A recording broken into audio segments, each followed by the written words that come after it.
ndege pio ko wuok yamo 2027 mawuok bore Ong'ondo Were marimo omo milambo yok dengo ratengo lor komiyo wang'e adiera wuod mumo gini lich miwuoro yaye jakawere gini lich miwuoro ngang Sibur mostuoni kain mostuoni boye thuon gero singa kamano odhiambo ngire wiyo timo jere odhiambo makambai huko ura kech nyoyare rabodo dhi konyosi ya Kisumo pinyo siko to oksikie ogu ya jira ura chodo kego ura bodo dhi konyosa kwata the head ama tamani nyara kunga kota kwata jokalwangni ajiki kodhi amu koko mojo ndangani haya. Thank you so much, sir.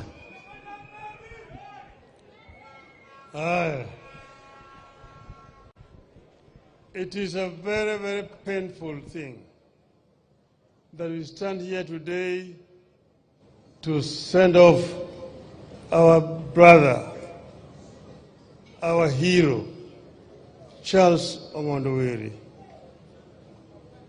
Ong'ondo Were is a great Kenyan by any standards. I've known Ong'ondo now for nearly 20 years, over 20 years. The gentleman here, Omondi Ajode Ntika. Omondi Ajode heri. Ajode is not around. That is the guy who introduced me to Ong'ondo Were. Ong'ondo was living in Meru, and that's where he lived most of the times. I'm the one who invited him to come here to Kasipul. But Ong'ondo, by all standards, is a great person. He's a man of a few words, but a man who is very correct in everything that he does. When I went to Meru to introduce my party there, I met Ong'ondo and introduced me to other Meru leaders. He became the leader there. Those Meruans told me, don't look at this gentleman as a Luo. He's a Kenyan. And he's the one who can actually help us to unite us. And he united the people there in Meru and built a party branch which became very strong in an area which was fairly hostile. Ong'ondo likes people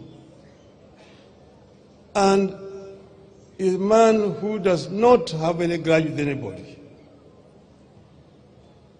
He actually knew what was going to happen to him.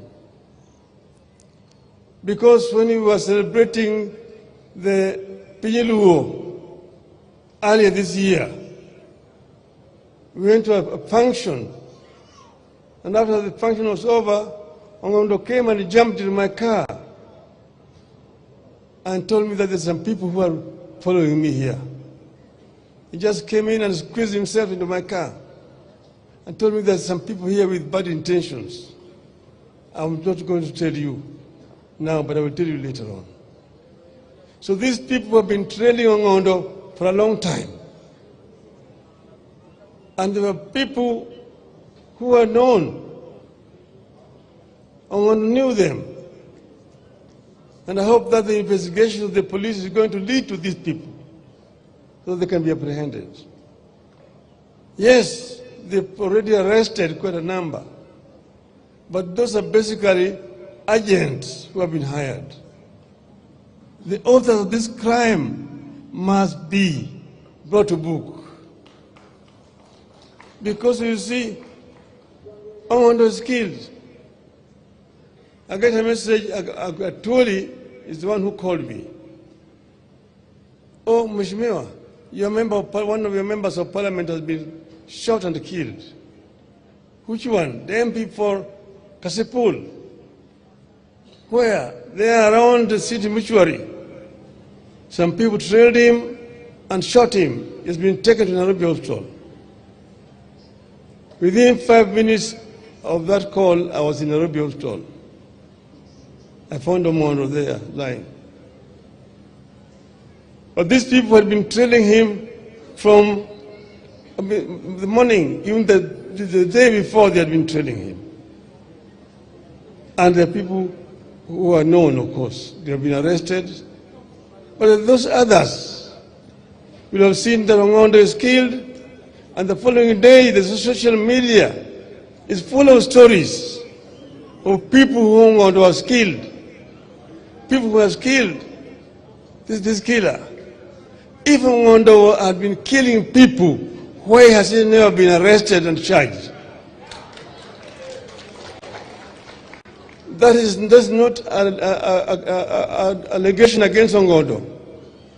It is accusation of our security forces that he has somebody, a member of parliament, who can be killing people with impunity and has not been arrested by the security forces.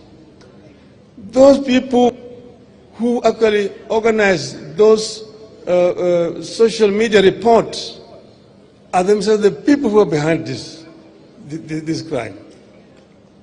Ong'ondo has been shot and killed, but Ong'ondo's spirit will continue to live on. We cannot live in a society that tolerates this kind of impunity.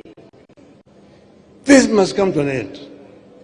These people must be brought to book immediately. And they are known. They are known. And we know that this is actually as a political assassination. Political assassination is, we know it in this region. We've seen people who have been assassinated. We knew Tom Mboya was assassinated. He was shot by Mr. Njenga. But Njenga talked of the big man who was never arrested. You've seen others, Mumbai was shot in cold blood in front of his family. Nothing happened. We've seen quite a number of these political assassinations. This must come to an end. We must build a tolerant society where people can disagree, but then shake hands at the end of it. Yes, we had a crisis last year.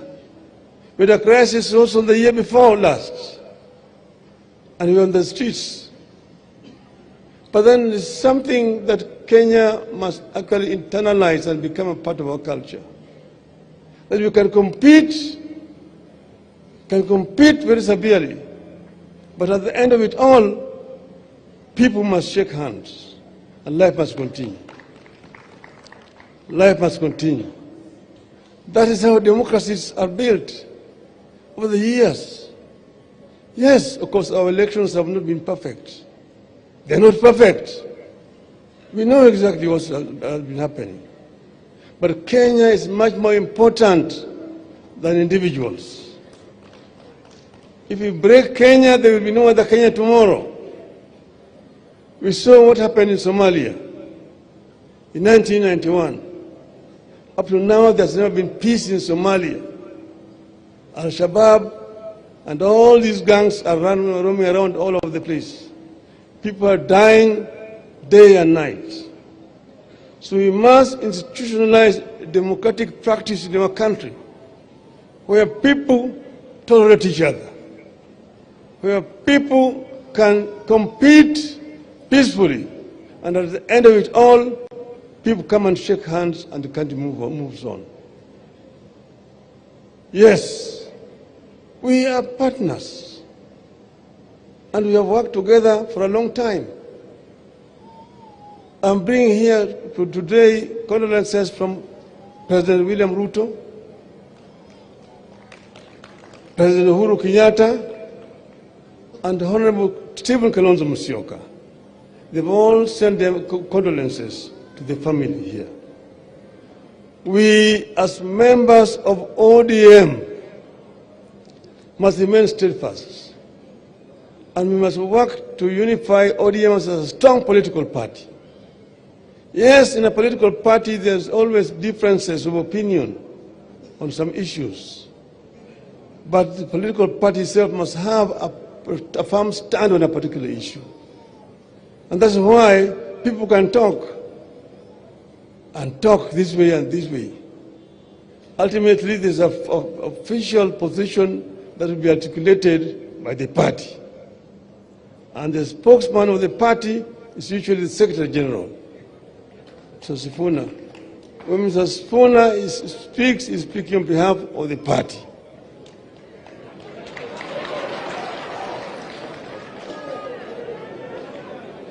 But then, Mr. Sifuna, saa ingine hapana kwa chungu sana.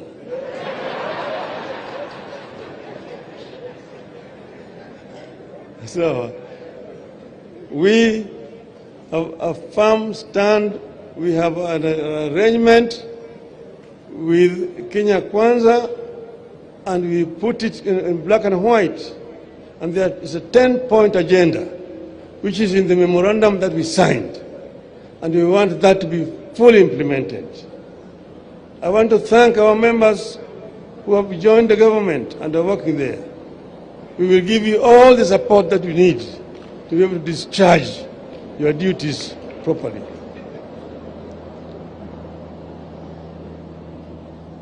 Now, Jethurwa, Jemumbo,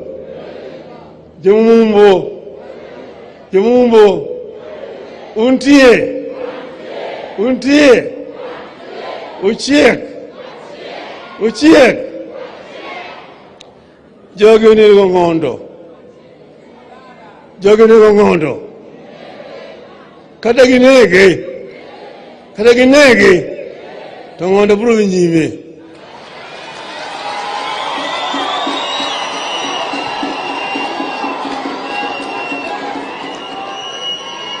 Gitimo anjao nene gisepimo Ong'ondo ma Ong'ondo yombogi to gisika kinka gilure Ong'ondo anang'egi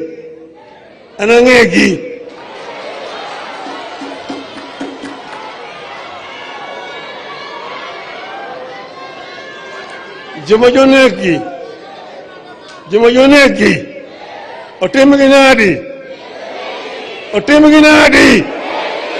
otim ginadi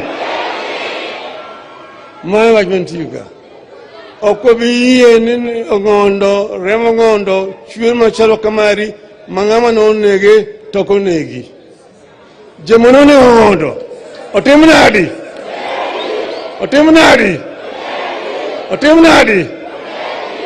but Ong'ondo will live forever and ever.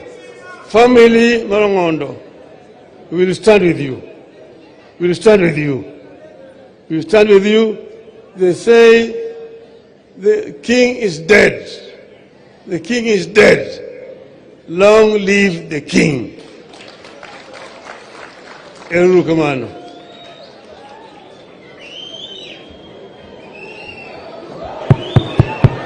Thank you, Your Excellency, for those great words of wisdom. Tumpigie kinara wetu mpendwa makofi. Hatujamaliza hafla yetu.